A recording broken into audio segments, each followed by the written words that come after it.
Hi, everybody. Thanks for joining us for this episode of TIG Talk. This is the podcast taped in front of a live virtual audience, which is you. Just before we jump in, just some housekeeping. This is really meant for you to ask your questions, and you can do that using the Q&A down at the bottom of your screen. Just put them in there, and we'll do our best to answer every one of them. So I'm thrilled. The cool thing about doing these, is it's not just being able to provide and have conversations with people who really are subject matter experts. It's also a great excuse just to hang out with my friends. So, and I get to do that again today with Betsy, beyond being a dear friend and just somebody who I admire. I really look towards her as my Amazon guru personally. So when I have questions, regarding Amazon and what's going on in the platform and what are best practices, I really lean into Betsy's expertise, and I will plug the book for her because it is a fabulous book, the Amazon Roadmap. So I would encourage you to do that and buy it. And I'm going to turn it over to you, Betsy, to kind of introduce yourself, and then we'll jump in. Thanks for joining. Thank you, Elliot. Yes, so I have been working in e-commerce for about 14 years, which is, as you know, an exceptionally long time. And it has been with the brands we love, all natural and specialty products in the consumable space. I started my e-commerce career with Seventh Generation, where I was actually calling or managing a natural region and Canada and some other pieces. And I thought, wouldn't it be great to try to really take advantage of that e-commerce opportunity? Since I live in California, some of the best were up in Seattle. So that was the beginning of building a huge business for Seventh Generation around e-commerce, all of the innovation that involved. And I took that knowledge, and about 6 years ago, I created my own firm. And we help brands launch on Amazon, fix their Amazon businesses, integrate direct to consumer, and even just answer simple questions like, financially, does it make sense to launch on Amazon? So that's how I love to work with our brands, and I've been doing it now for a while. Thanks. And one of the things you just mentioned there that's so important is understanding financially what it means to launch on Amazon. I hear from a lot of brands, as I'm sure you do, that, hey, I'm on Amazon and I'm losing money. I don't, and my comment always is, then you started without having the right guides around you to structure it, because there really is no reason to lose money on Amazon. But before I jump in there, I want to kind of talk about, a few things that I've mentioned before over the last few weeks about what's happening on e-commerce from my perspective. There's a lot that's changed in the world, and there's a lot obviously changing in the world today. There's a lot changing, society-wise, shopper habits. Personally, I, for one, am turning in demand been taken. One of the things that I thought was so stunning to me was the numbers around e-commerce. So Bricks Meets Clicks was tracking grocery at somewhere between 4% and 6% in 2018, and they had estimated that would move up to maybe 7% in 19. And then an analyst report that I think you saw as well, Betsy, because Bob Burke sent it to us. It was somewhere in the neighborhood of, they were estimating that 40% of groceries were being sold online right now, and they were anticipating that settling down to around 20 to 25%, which is a massive, massive change in the way consumers are beginning to buy and access. And then the other thing I saw recently was that somewhere between 55 and 60% of all searches are starting now on Amazon. And then I think you shared, and I'll let you do it, but some stunning numbers around household penetration of Prime and conversion rates and so forth. So, what have you seen lately that has surprised you in terms of the speed of change, and what do you think is here to stay? Well, one of the things I think is true is that the dollar estimate of groceries being sold online is underestimated. And that's easy to do because Amazon doesn't release data, and what that has created is an environment where other e-commerce partners do not. Plus, we have, all of our groceries having their own .com. We have the drug and mass stores having that as well. We have other platforms like Fresh Direct and Peapod that have been in the grocery delivery service, and then groceries just going through services like Instacart. So even as we see this huge growth in e-commerce grocery business, I think it's still far underestimated. So what I have seen is huge peaks in March and April, a little bit of leveling off in May, but not coming to anywhere near down to what our old normal was. It is a much higher normal. And yesterday I was watching one of my colleagues do a webinar, and one of the statistics that she threw out was that Amazon in the month of April had 2.5 billion visitors. And we're talking, that's exponential. They typically have more in the 250 million visitors. Wow. So, you can see just how many new people, or the frequency increasing of purchases on Amazon during this period. It's not surprising because, as you alluded to, Elliot, there are 105 million Prime members in the United States. There's only 129 million households. So when you think about how that household penetration relates, you could realistically expect that 82% of households in the US are Amazon Prime members, and they're super loyal. They already shopped at a rate that was, with conversion, multiple times higher than the usual e-commerce conversion. And then during these unprecedented times, obviously that has just continued to ramp up. Yeah, it's stunning to me. It's stunning to me how quickly Amazon has become part of just about every household. And, I jokingly say about my parents, yeah, I bought it on the Amazon, right before I watched the Netflix. Yeah. But, even they're starting to use it with their flip phones.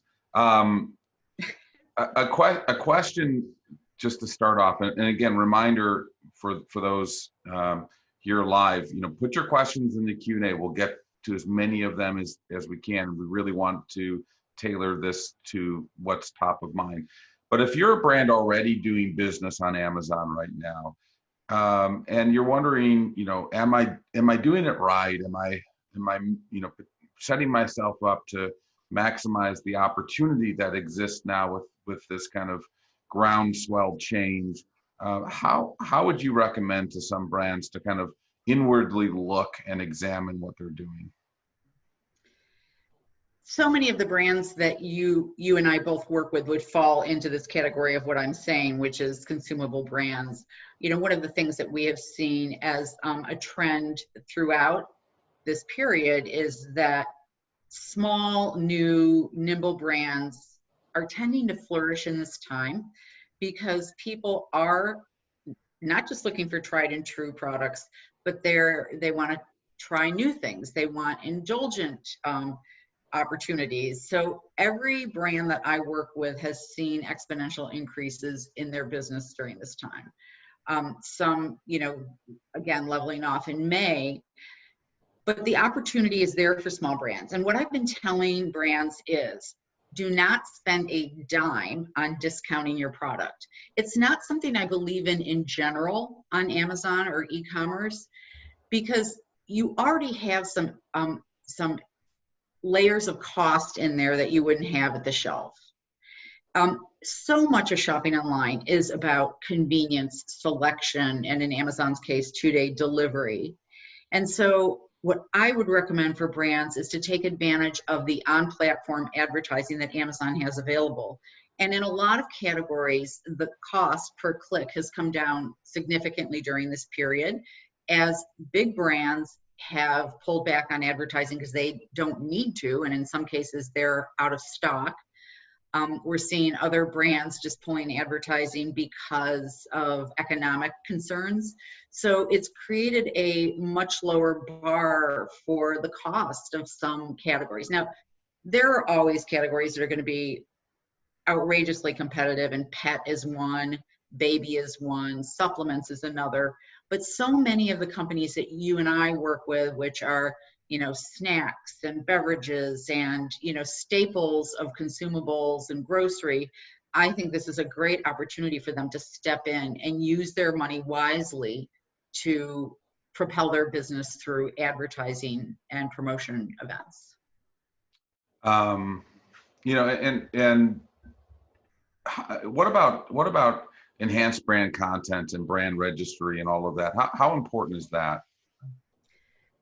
Really important. And I've seen a very good example with it this week, working with one of my clients and my colleague Phil, who wrote the Amazon roadmap with me.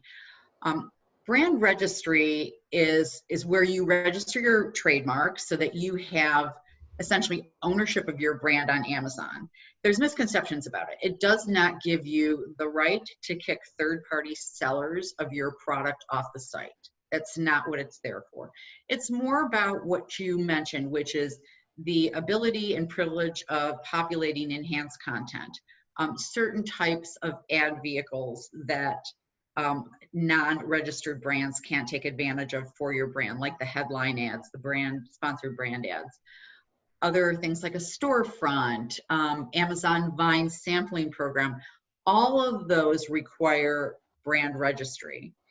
And so it's really important to make that a part of your strategy. And I know for new brands that can be a challenge, because they could have started that registry process of their trademark and it's still a few months away. Yeah. But the moment that it is an opportunity, I would absolutely do it. So Bert has a first question here. Longer term, what percentage of sales do you think a brand should be spending on Amazon advertising? So when you feel like your brand is, I don't even want to say reaching maturity, because I don't believe there is maturity online. It's constantly growing. No category is mature. No brand is mature. I feel like there's opportunity for growth, because even as we're seeing some channel shifting here, you're going to benefit from that as a brand. So when you're first launching, and I say this to everybody I work with, expect a year of strictly investment spending. You may be selling, your first couple of months only $1,000 a month on Amazon, but you may be called upon to grow to spend something like $2,000 or $3,000. So that first year can be a little challenging, discouraging, fraught with questioning of, should I be doing this? Because it can take months for that flywheel to kick in and your brand to grow exponentially on Amazon. So I really encourage brands to stick with that, do that upfront investment spending, so that at a certain point, when you have a $1 million business, for example, that you're spending 15% and not 50% of your revenue. But it's just like growing your brand anywhere. And I don't mean specifically in retail, but just in the greater world where you have to do social media and digital media. It's investment spending, and that piece is not going to change. And it's getting a little bit more complicated. It's not something that can be done manually like it could a couple years ago. So brands are called upon to figure out, how can I do this efficiently, cost efficiently, and get the results I need to then get to a point where I can spend reasonably. And I think that's great advice. And the only thing I would want to add to that personally is that there's nothing wrong with investment spending. In fact, when you're building a business, you need to have that mindset. There's that old adage, right? You need to spend money to make money. And that's very, very true. And especially on Amazon or any e-commerce platform. But what you should also have is two things. One is a clear path to profitability. So you should understand where that tipping point becomes effective for you, and where that is. And if you don't have line of sight to that, then you need to work on that. And secondarily, you should have expectations of what the return on that spend is. And Betsy and I will both smile when I say this, because we know it's from our friend Gary. As a rule, you guys are pathological optimists, so you're going to expect that return on that investment is probably greater than it really will be. But you'll become better if you keep doing that each time at reducing your internal forecast error. But you should have that expectation going forward. So don't be afraid to take some risks and be afraid to invest, but have expectations of what that investment will return. And then if it doesn't return, question why. And that's why it's important to work with somebody who understands this. So Sarah has a question for us, Betsy. Sarah, great to have you on. And that is, what is your perspective on the effectiveness of Amazon Launchpad? Amazon Launchpad. First, I want to say this, Elliot, before I forget. Okay. I want to make sure that we do talk about profitability at some point in this call, whether a question comes up or not. Let's you and I have a conversation about this. I actually have mixed feelings about Amazon Launchpad, and I'll tell you why. Some of my clients were in Amazon Launchpad very early when it started several years ago, and they had mixed results. They had mixed opportunity, really, because Launchpad is designed for unique and interesting brands to have some additional support on Amazon through marketing that Launchpad provides them. It also puts them in more of a lifestyle and trend positioning on Amazon than just, any old product that's thrown up there. So I feel like the whole concept of Launchpad is brilliant. And I know there are people that have been disappointed with it. But what I've seen in the last few months in particular is that Amazon has taken a stand on making that program viable, beefing it up for brands, making it healthy, making it, so that brands want to participate in it. So again, and we can talk about this when you talk about profitability, you just need to make sure that you factor that into your pricing equation, because it costs 5%. And interestingly enough, I'll just tell you this quick story. I have a client who is launching a new product line, and they only wanted that product line in Launchpad, but they wanted to take the 5% on the entire brand because they didn't have a way to separate it out in their system. So, ask those questions, be really conscious of what you're spending. But I would experiment with it because it's only a year commitment. And if they are truly committed, as they seem to be, to making it a more robust program, it could be, I feel like there's not a huge risk for brands to try it because the reward could be quite great. Yeah, I would agree completely. And I think, again, you're not signing in blood, you're not making a long-term commitment. And even if what you get out of it is learning, how to be better, that's interesting. We just got somebody here who said we're in Launchpad and it's a free program, no 5%. Well, then they worked a deal because everybody else pays 5%. Yeah. And I was recently on a call with the Launchpad people where the brand owner tried to negotiate, and they just said there is no negotiation. Yeah. So. It's an increase in the referral fee, so just make sure.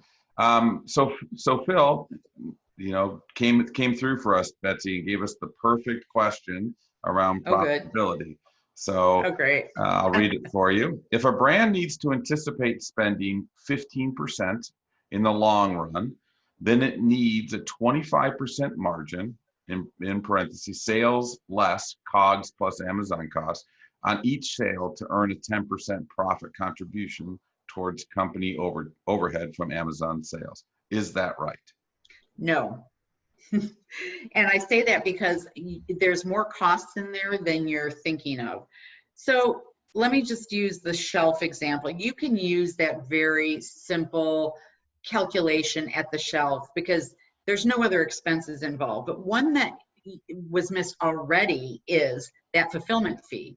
So whether you're doing it yourself, which I don't necessarily encourage unless you're a perishable product and you need to, but Amazon's fulfillment program, FBA, there is a fulfillment charge in addition to the 15% commission that Amazon takes.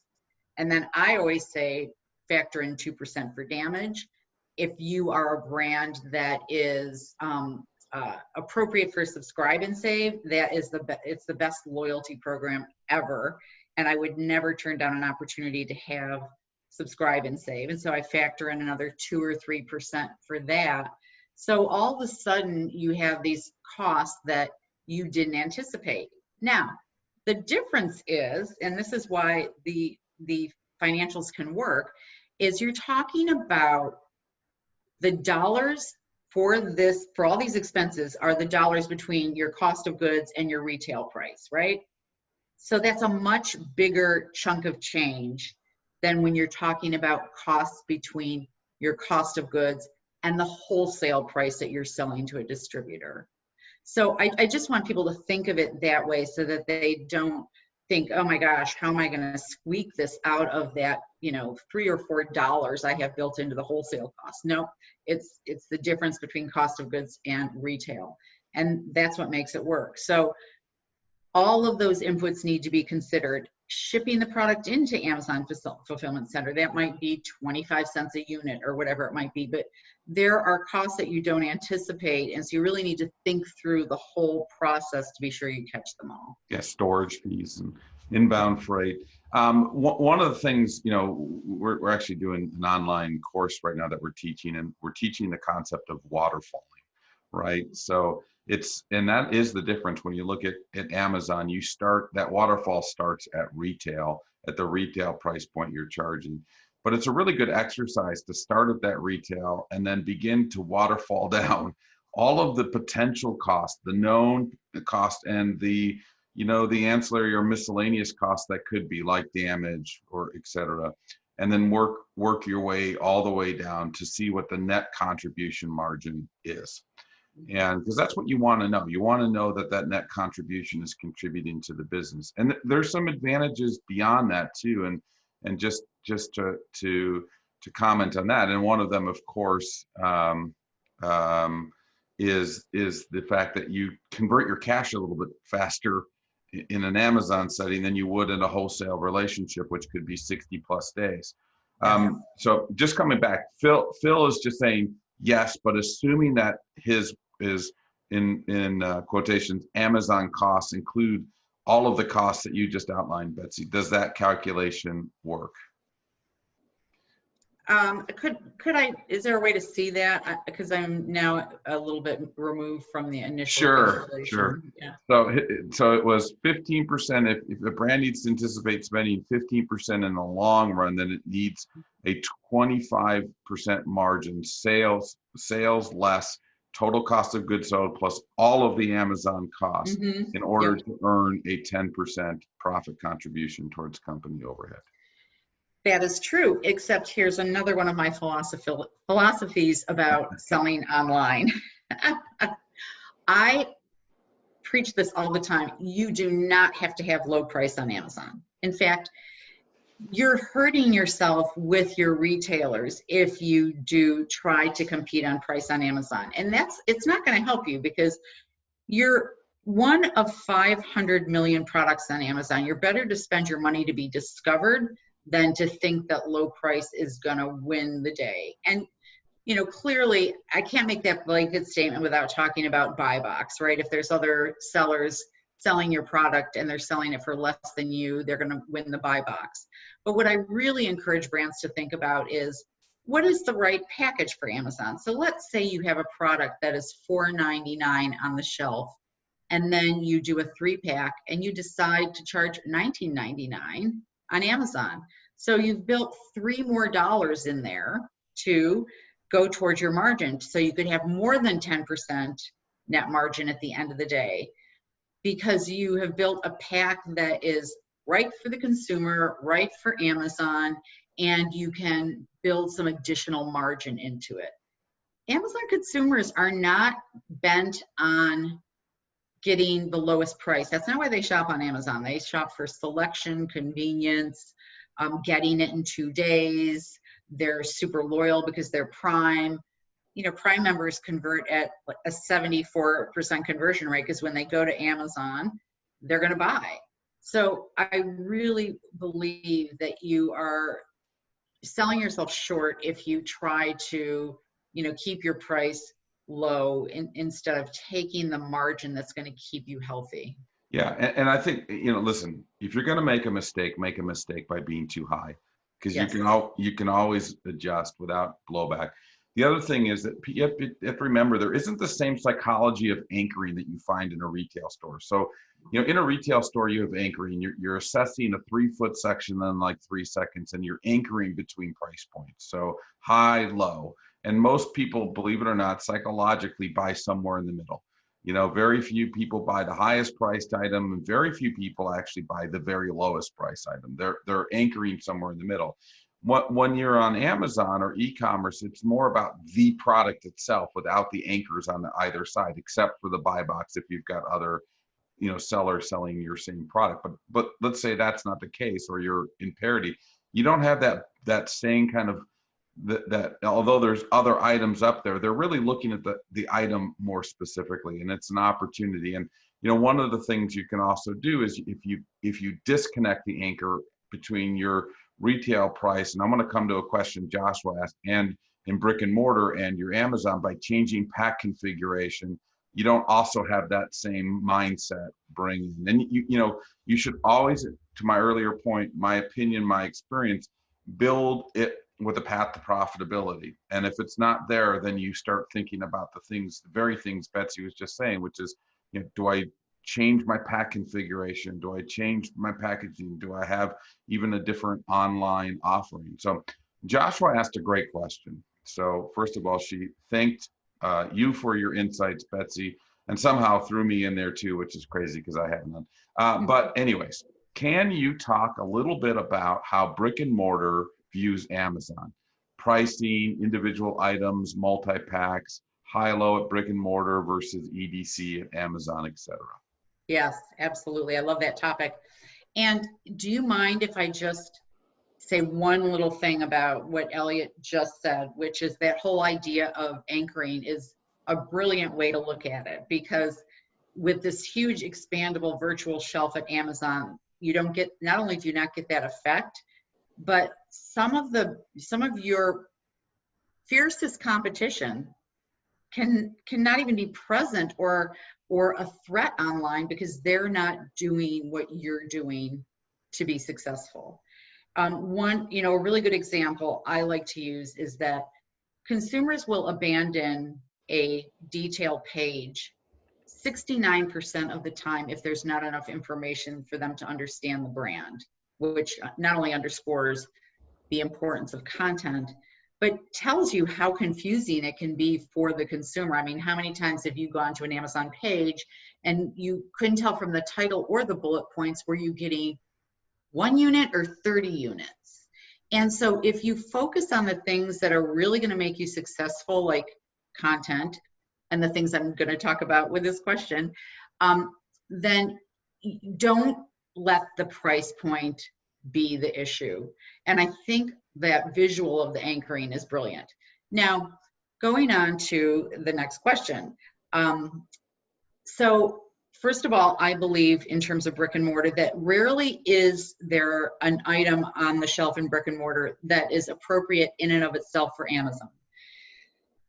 That in general, you need to have a 2-pack or a 3-pack or a 4-pack, not just because the consumer is used to buying that way on Amazon, but because those economies enable you to be profitable, right? All of those costs we just talked about, whether it's fulfillment costs, commission to Amazon, damages, subscribe and save, all of those costs built against a 4-pack instead of a single unit are going to make you profitable.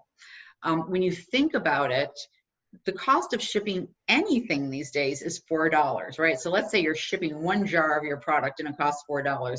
Well, if you were shipping 2 or 3, it might cost you $4.50. So look at the difference already in the margin that you can walk away with just by making a pack that financially makes sense on Amazon. So that's a first step. The second that you mentioned about promotion is really vital. So we get so used to high-low promotions in brick and retail are really successful. We do them once a quarter, might be augmented by an ad or a display, or even just a TPR at the shelf. And that makes a lot of sense. It is tried and true. It has worked in brick and mortar. But you don't have the same structure on Amazon to make something like that make a difference. There isn't anybody browsing by your products or reading an ad or seeing a display. And so that's why I feel that discounting your product is a waste of time. And if in fact you want to do something to incentivize the consumer financially, one time, first time to buy your product, all about acquisition and not ongoing rewarding, do a coupon, do a single use one-time coupon so that you get that acquisition, but you're not just spending money. And Elliot, there was more part to that question that I want to capture, and it just flew out of my head. That's You know, that happens. dangerous for us both. So it Yeah. was pricing individual items, multi-packs, and high-low. Yeah. So. Right. And wasn't it also how retailers view Amazon? Yes. Yes, great. So I honestly believe that retailers view your success on Amazon as a benefit to their business if you have in fact done it right. If you have sold it at a price that your retailer can compete with, that you've differentiated the pack. It's really all about how you are on Amazon versus Amazon as the beast that brick and mortar may, object to. So I'll use the example of one of my clients who has really figured all these components out to make it really successful, but they were selling on Amazon for less than a retailer could buy and sell it. And they didn't realize that that wasn't going to win the day on Amazon, but they realized it when the retailer said, I can't take you because I can't afford to sell against that price. And as we all know, those prices are at view to the whole world, right? So you can't sneak anything by. And that's why it's so important to do a great job on Amazon and leverage that into brick and mortar, like, Madeline Hayden did at Nut Pods and Amy Lacey did at Cauliflower Foods. They built a huge Amazon business that they leveraged into stores because they did it right. So that dovetails into a great question by my buddy Brad Barnhorn, who actually may have crazier hair than me at the moment. So his question is, as Amazon/ecom becomes a much larger core piece of your company's channel mix than previously may have been the case, there's going to be more focus on it being a sustainable, profitable contributor versus able to solely position it as an investment channel. Is there a target Amazon contribution after ad spend that you tend to tell companies to aim towards after the upfront investment spend period winds down? That's a really great question. And I know this is, I think, one of the things that is also so confusing about Amazon versus brick and mortar, because we're so used to thinking of margin, right, in a percentage way at brick and mortar. But if you try to figure out your margin at Amazon and you're using the Seller Central model, and as we already said, difference between cost of good and retail versus at brick and mortar, it's the cost of goods in wholesale, you're already using different inputs to figure out a percentage, right? So how do you compare the two to make sure that you're comparing apples to apples? And that's why I really encourage brands to look at the dollars they're walking away with versus the dollars they walk away with at brick and mortar to ensure they're at least as profitable, if not more profitable. Because I honestly believe it is absolutely possible to be more profitable on Amazon than you are in brick and mortar if you manage your business correctly. And with Seller Central, you have the ability to manage your business. Something that I also feel is integral to that equation is brands are starting more and more to use MAP policies, so that they start at the source of some of the third-party seller issues, which is with distributors, to ensure that the product that they sell into a distributor at a deep discount doesn't end up on Amazon, because all of that contributes to margin erosion, right? Because if all of a sudden somebody's selling your product on Amazon that they got from a distributor for lower than you are, and you are forced to push your price down to win the buy box, then it becomes a race to the bottom.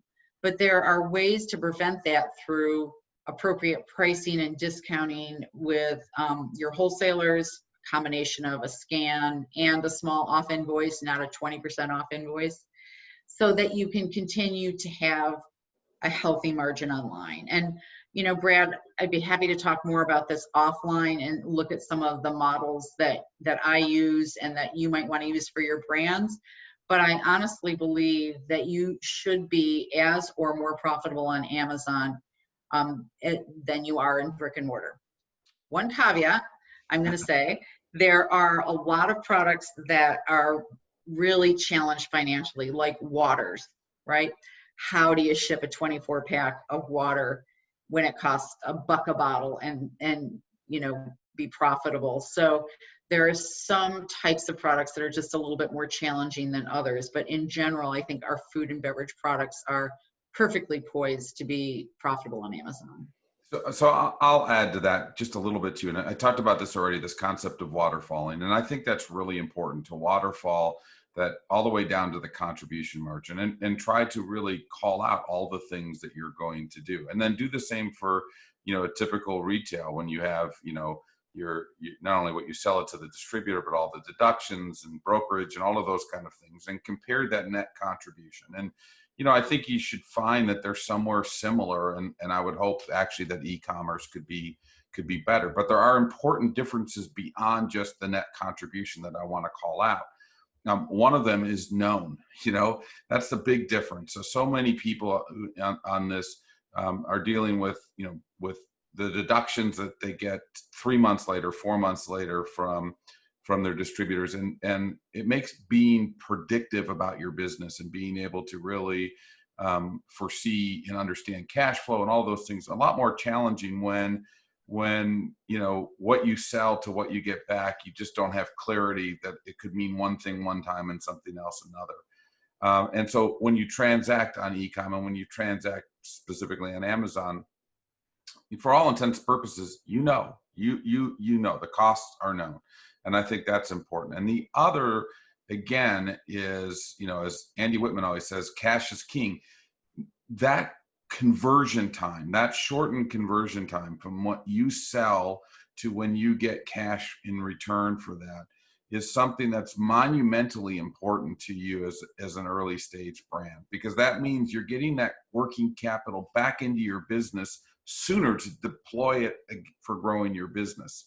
And so that, you know, sometimes we manage our business so much by just contribution margin or margin, when not every margin percentage is the same. Because if one comes with a much shorter cash conversion, then that means you have dollars to do other things to grow your business. And the other one is taking time. There's that cost of capital that you have to consider. So before I go to the next question, just a reminder, I've seen a couple folks raise their hand or throw questions in the chat box. If you can, just to help me, because I'm a terrible multitasker, just throw them into the Q&A queue. Makes it a little bit easier. But I'll go to the chat one first, and that's a two-part question. If we see a number of our competitors all on sponsored ads on Amazon, what is a good approach to compete? That's question one.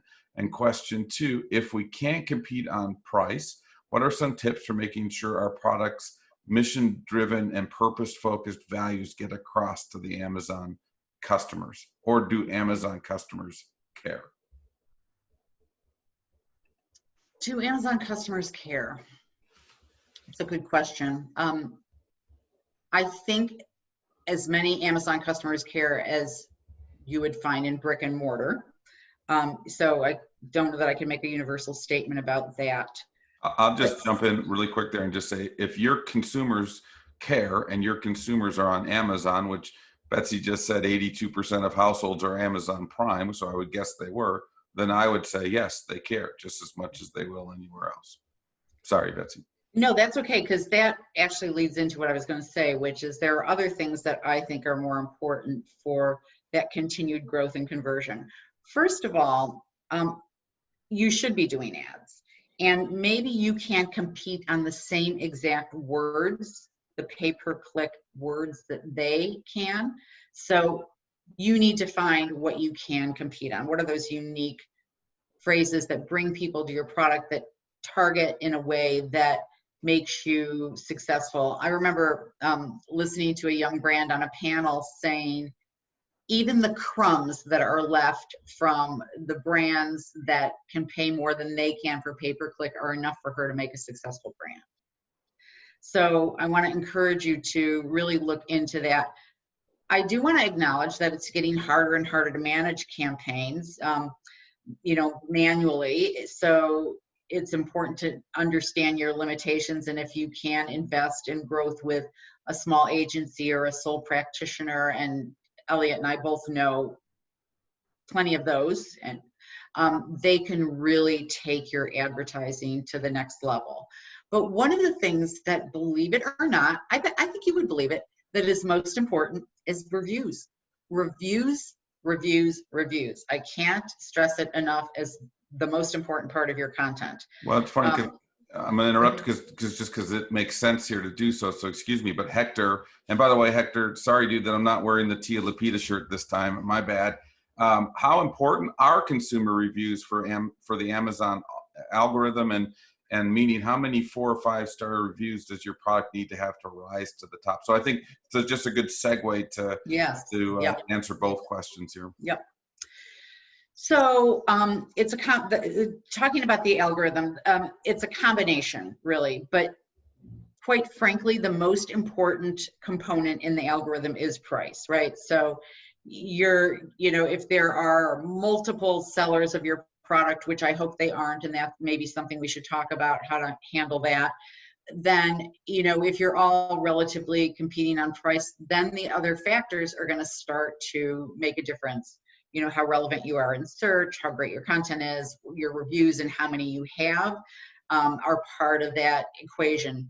Now, I don't necessarily say that there is a perfect strategic number of reviews to have to be successful, to really start seeing your business accelerate, because it varies from category to category. But I can tell you that Amazon says that you see results when you have at least 20 reviews. That's a point at which you have credibility with the customer, and so that they really matter.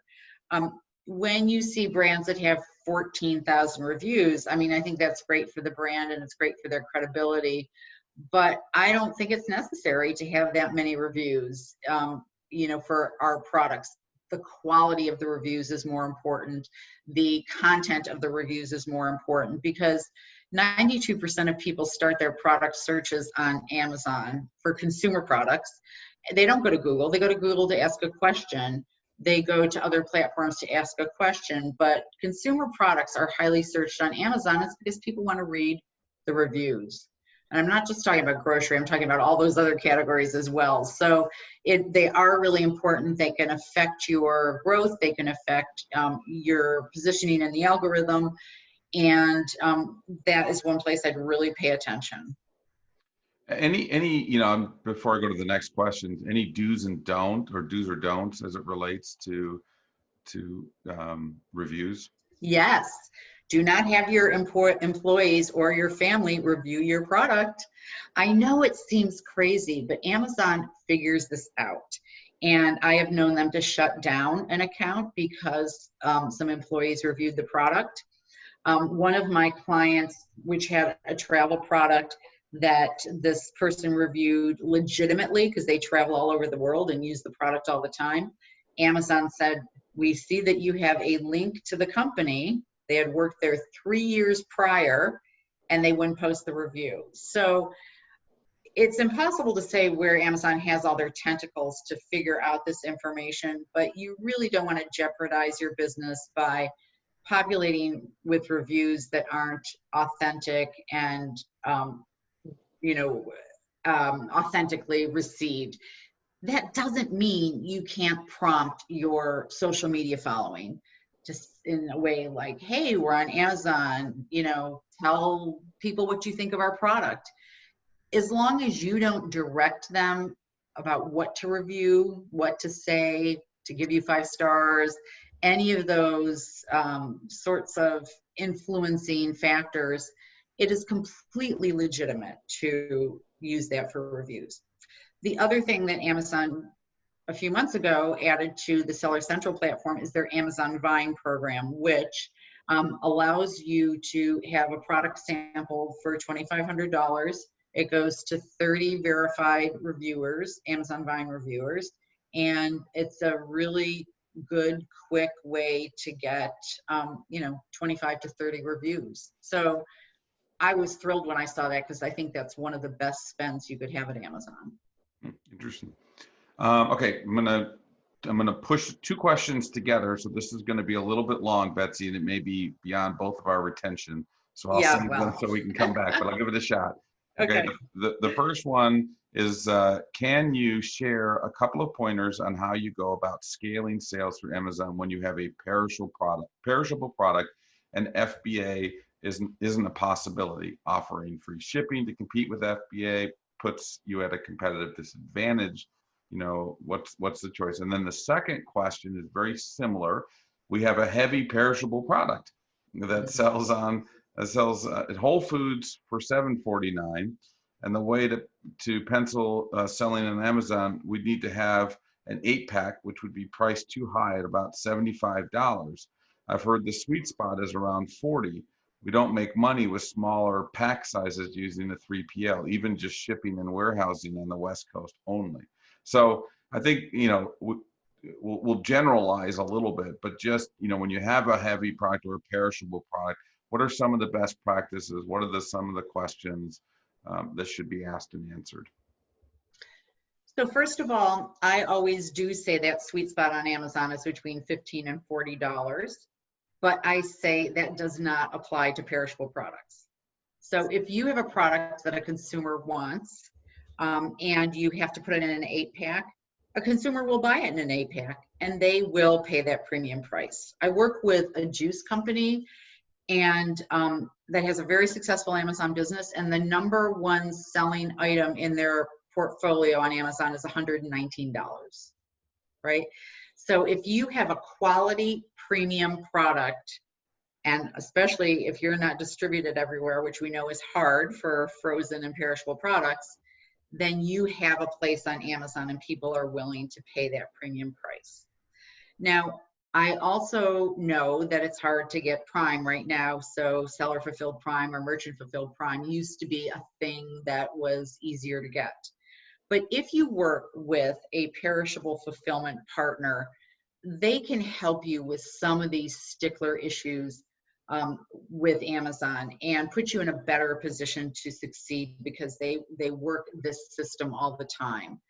One of the things that a couple of brands that I've worked with have tested and proven is that it is important to include the cost of the shipping in the cost of the product, right? So even if that makes it super premium, we're so programmed to free shipping, the idea of free shipping, that you know, consumers expect that even if it makes the product more expensive, they don't want to pay an additional $15. So that test was really you know, eye-opening for me, and I like to pass it on because I really feel like it's true that consumers want to see it all in. And recently I was talking to someone who had some questions about that, and they have a kombucha company and they have a nice little direct-to-consumer business, but they had a 57% cart abandonment rate. And I said, do you charge shipping? Oh yeah, $26. Well, I would abandon the cart at that point probably too, because you get to checkout and you don't expect the, you know, cost of something to practically double at the last minute. So those are some of my perspectives on perishables. Yeah. Elliot, do you have anything to add? No, I mean, I would agree with everything you just said. And I think, you know, one of the things you have to also keep in mind with that is that, unlikely the biggest challenge with what we're saying here, and you go to that price point, isn't the price point, it's the trial, right? So you're asking consumers to make if it's their first time with your product, you're asking them to make a pretty sizable investment or take a fairly big risk in that. And so you just have to have a strategy around how do you reduce that perceived risk. And so one of them is to make sure that you find maybe other trial mechanisms that you could be using, alternative locations. If you're going to do e-com and Amazon, having a B2B and ability to get to places that are influencers where people can try it and so forth and reduce that risk is one. Offering, standing by the product, guarantee if you don't like it, let us know, that type of thing. But just know that trial is, people, when they like a product and they love a product, as long as the economics make some sense, they're going to trade convenience, they're going to trade accessibility. They know there's a premium to that, but it's that first risk that you have to keep in mind.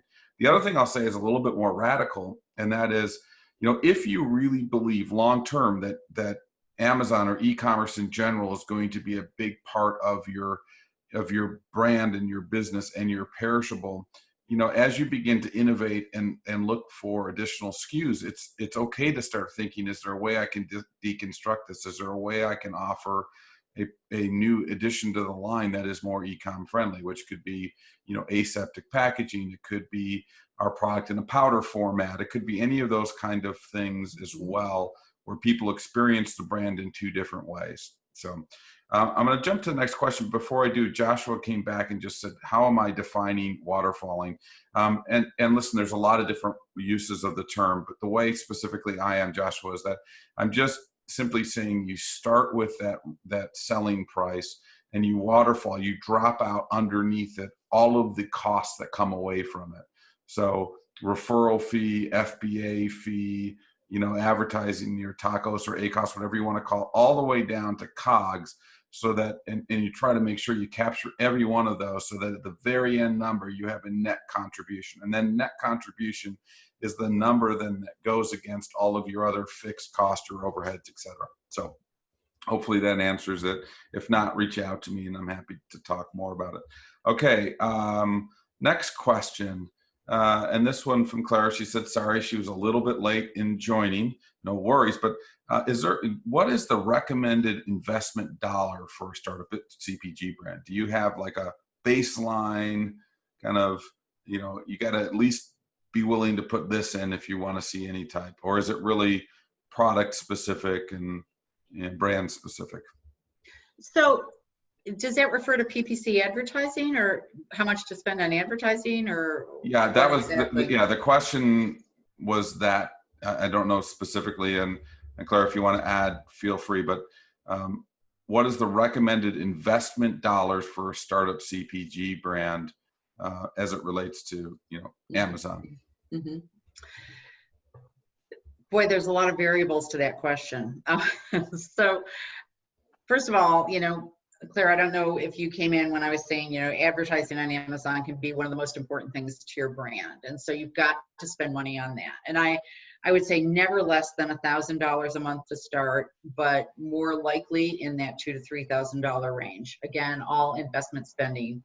And it can vary by category and brand depending on how competitive those categories are. But I can tell you, people think of all these unicorn brands that are really successful online, like Nut Pods or High Key or Cauliflower Foods.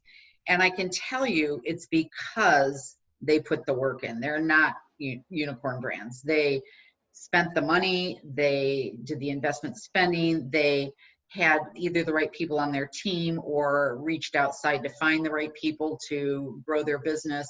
So unfortunately, I'm here to tell you that the days of unicorn brands on Amazon are long gone, and that is why investment spending is so important. So I recommend advertising, of course.